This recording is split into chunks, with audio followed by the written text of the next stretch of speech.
లాభం లేదు, మీ బావమరిది చిన్న మెదడు చిట్లింది. డాక్టర్, గతంలో జరిగిపోయిందంతా ప్రస్తుతం జరుగుతున్నట్టు అనిపిస్తూ ఉంటుంది. అదేంటి డాక్టర్? ఎవరికైనా మెదడు చిట్లిపోతే గతాన్ని మర్చిపోతారు కానీ ప్రస్తుతాన్ని ఎలా మర్చిపోతారు? చెప్పానుగా వీడికి చిప్పు దొబ్బిందని. అంటే ఆ వెంకటాద్రి ఫ్యామిలీ ఇప్పుడే జలేశ్వర్ రైల్వే స్టేషన్ వెళ్ళారని తెలిసింది.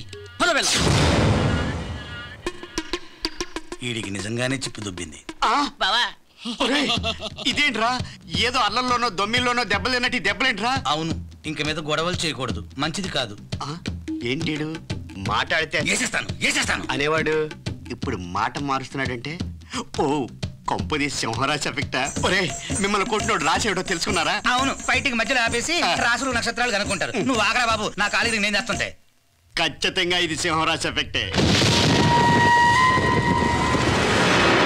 మీరే కంగారు పడకండి, 6 నెలల్లో దెబ్బలన్నీ తగ్గిపోతాయి. 6 నెలలేందయ్యా?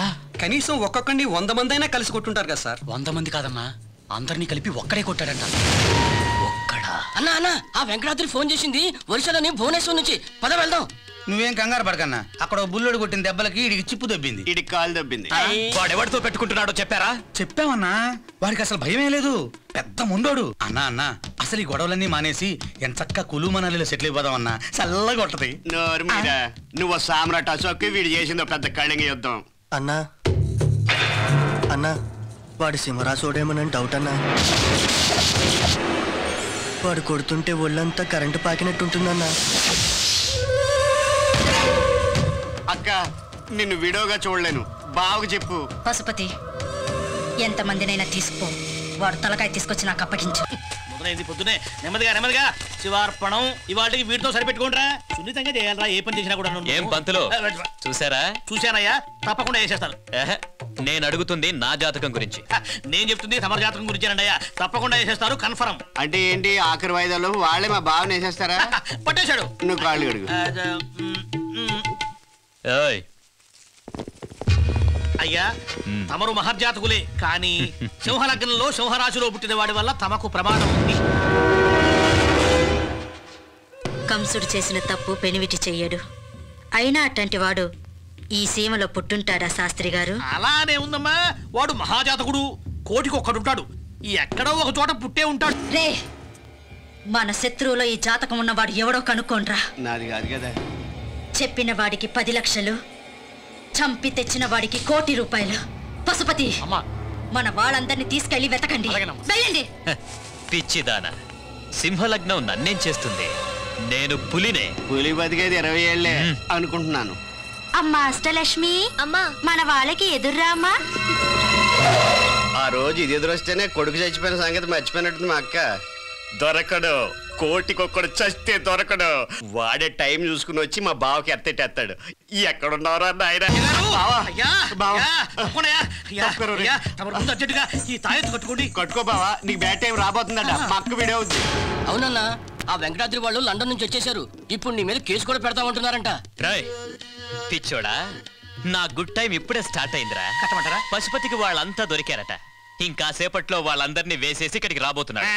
నేను నమ్మను, ఆ బుల్లోడు అంత ఈజీగా దొరకడు. నా మాటిని ఆ తాయెత్తు కట్టుకో అన్నా. అయ్యా, ముందు తమరు తాయెత్తు కట్టుకోండి. ముందు వెళ్ళి తీసుకెళ్ళండి. అయ్యా అయ్యా అయ్యా, తమరు మంచి కోసం సకల ప్రమాద నివారణ పూజలు చేసి ప్రత్యేకంగా పట్టుకొచ్చారయ్యా ఈ తాయెత్తు.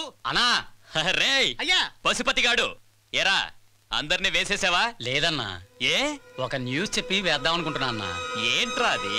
అన్నా, ఆ బుల్లోడెవడో తెలుసా అన్నా? బసవన్న కొడుకన్నా. బసవన్న వైఫ్ దుర్గా బతికే ఉందన్నా. నిజమా? అయితే అందరినీ వేసే. వెయ్యే బుద్ధి కావట్లేదన్నా. ఏం లేదన్నా, ఇంకో 36 గంటల్లో వాళ్ళు కోర్టుకు హాజరైతే నీకు 150 కోట్లు లాస్. అంత ఆస్తి నీదవుతున్నప్పుడు ఎందుకు బేరమాడకూడదు అని మన లాయర్ గారు సరైన టైంలో ఐడియా ఇచ్చారు. నాకు నీకున్నంత ఆశ లేదన్నా. 2 కోట్లు ఇస్తే చాలు, తృప్తి పడతా.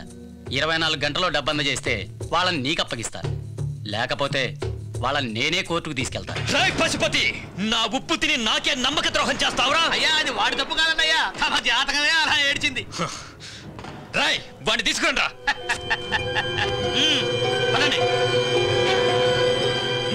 ఇప్పుడు వేస్ట్ అండి, bad time already started, no use.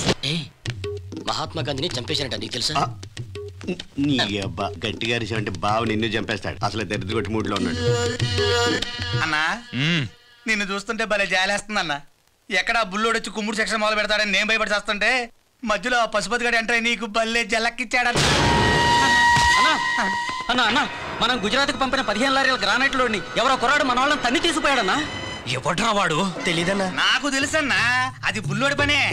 బావా లారీలు పోతే పోయి గోడౌన్ లో 4 కోట్లు ఖరీదు చేసే సరుకు ఉంది, అది పోకుండా చూసుకో. సత్యం ఫోన్ మోగింది. ఎవరో ఎవడో కుర్రాడు